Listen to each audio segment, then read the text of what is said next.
নমস্কার, আমি পল্লবী আপনাদের সকলকে স্বাগত জানাই অমৃত কাহিনীর নতুন একটি কাহিনীতে। আজ উৎপন্না একাদশী, মাঘ শীর্ষ অর্থাৎ অগ্রহায়ণ মাসের কৃষ্ণপক্ষের একাদশীতে উৎপন্না একাদশীর উপবাস পালনের বিধান রয়েছে। সমস্ত একাদশীর মতোই উৎপন্না একাদশীও ভগবান বিষ্ণুর উদ্দেশ্যে উৎসর্গ করা হয়। ধর্মীয় বিশ্বাস অনুসারে যে সকল বিষ্ণু ভক্ত নিয়মিতভাবে উৎপন্ন একাদশীর উপবাস করেন তারা প্রভুর অপার আশীর্বাদ পান। আসুন তবে অমৃত কাহিনীর আজকের পর্বে জানি উৎপন্না একাদশীর মাহাত্ম্য কথা। জানা যায় একদা অর্জুন বললেন, হে মাধব, অগ্রহায়ণের পূর্ণ প্রদায়ী কৃষ্ণপক্ষের একাদশীকে কেন উৎপন্না একাদশী বলা হয় এবং কি জন্যই বা এই একাদশী পরম পবিত্র ও দেবতাদেরও প্রিয় তা আমার জানতে ইচ্ছা করে। আপনি কৃপা করে আমাকে তা বলুন। শ্রী ভগবান বললেন, হে পৃথা পুত্র, পূর্বে সত্যযুগে মূঢ় নামে এক দানব ছিল। অদ্ভুত আকৃতি বিশিষ্ট সেই দানবের স্বভাব ছিল অত্যন্ত কোপন। সে দেবতাদেরও ভীতিপ্রদ ছিল। যুদ্ধে দেবতাদের এমনকি স্বর্গরাজ ইন্দ্রকে পর্যন্ত পরাজিত করে স্বর্গ থেকে বিতাড়িত করেছিল। এইভাবে দেবতারা পৃথিবীতে বিচরণ করতে বাধ্য হয়েছিল। তখন দেবগণ মহাদেবের কাছে গিয়ে নিজেদের সমস্ত দুঃখ সবিস্তারে জানালেন। শুনে মহাদেব বললেন, হে দেবরাজ, যেখানে শরণাগত বৎসল জগন্নাথ গরুর ধ্বজ বিরাজ করছেন তোমরা সেখানে যাও। তিনি আশ্রিতদের পরিত্রাণকারী, তিনি নিশ্চয়ই তোমাদের মঙ্গল বিধান করবেন। দেবাদিদেবের কথা মতো দেবরাজ ইন্দ্র দেবতাদের নিয়ে ক্ষীর সমুদ্রের তীরে গমন করলেন। জলে শায়িত শ্রী বিষ্ণুকে দর্শন করে দেবতারা হাত জোর করে তা স্তব করতে লাগলেন। স্তুতির মাধ্যমে নিজ নিজ দৈন্য ও দুঃখের কথা তারা ভগবানকে জানালেন। ইন্দ্রের কথা শুনে ভগবান নারায়ণ বললেন, হে ইন্দ্রদেব, সেই মূঢ় দানব কিরকম, সে কেমন শক্তিশালী তা আমায় বলুন। ইন্দ্র বললেন, হে ভগবান, প্রাচীনকালে ব্রহ্ম বংশের তালজঙ্ঘা নামে এক অতি পরাক্রমী অসুর ছিল। তারই পুত্র এই মূঢ়, যে অত্যন্ত বলশালী, ভীষণ উৎকট ও দেবতাদের ভয় উৎপাদনকারী। সে এখন চন্দ্রাবতী নামক এক পুরীতে বাস করে। স্বর্গ থেকে আমাদেরকে বিতাড়িত করে তার স্বজাতি কাউকে রাজা, কাউকে অন্যান্য দিকপাল রূপে প্রতিষ্ঠিত করে এখন সে দেবলোক সম্পূর্ণ অধিকার করেছে।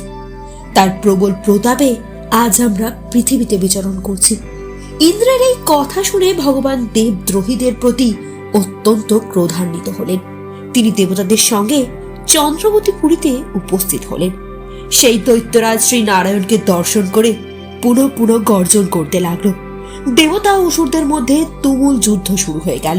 তখন যুদ্ধক্ষেত্রে শ্রী নারায়ণকে একাদিকে সেই দানব তাকে দাঁড়াও দাঁড়াও বলতে লাগলো।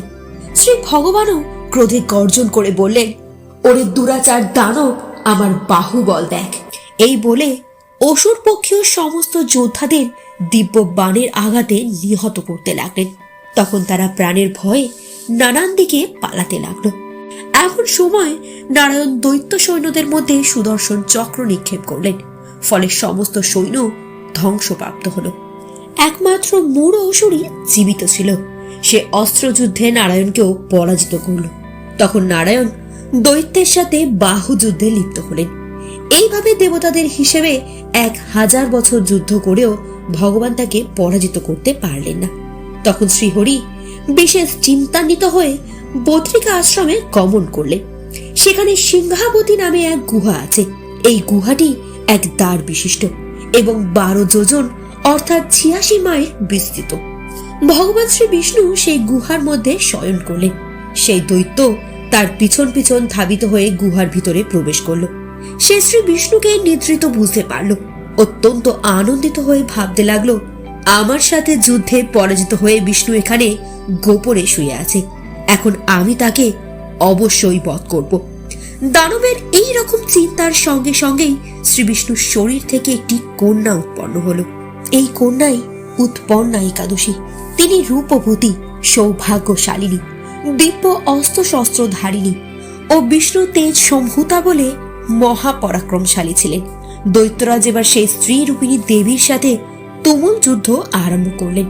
কিছুকাল যুদ্ধের পর দেবীর দৈব তেজে অসুর ভস্মীভূত হয়ে গেল।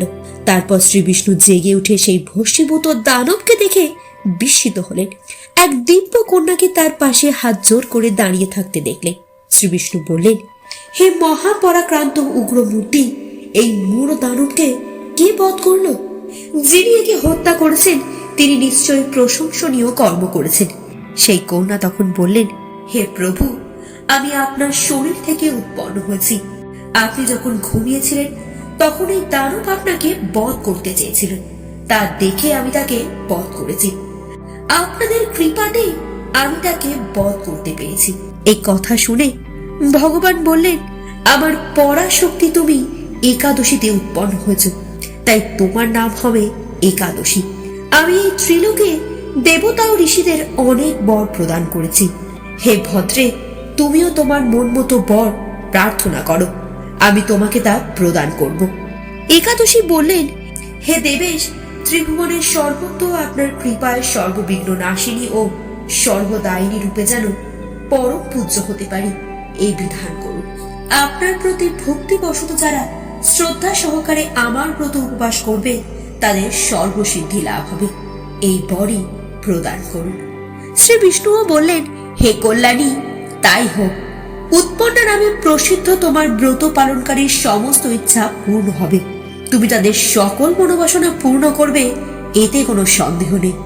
তোমাকে শক্তি বলে মনে করি, তাই তোমার ব্রত পালনকারী সকলে আমারই পূজা করবে। এর ফলে তারা মুক্তি লাভ করবে। তুমি হরিপ্রিয়া নামে জগতে বিখ্যাত হবে। তুমি ব্রত পালনকারীর শত্রু বিনাশ, পরম গতি দান এবং সর্বসিদ্ধি প্রদান করতে সমর্থক হবে। ভগবান শ্রী বিষ্ণু এইভাবে উৎপন্না একাদশীকে বরদান করে অন্তর্হিত হলেন। বলা হয়, সমস্ত ব্রতকারী দিবারাত্রি ভক্তিপরায়ণ হয়ে এই উৎপন্না একাদশীর উৎপত্তির কথা শ্রবণ কীর্তন করলে শ্রীহরির আশীর্বাদ লাভে ধন্য হবেন। এই ছিল আমাদের আজকের উৎপন্না একাদশীর কাহিনী। কেমন লাগলো আপনাদের এই কাহিনী? অবশ্যই তা আমাদের কমেন্ট করে জানাবেন।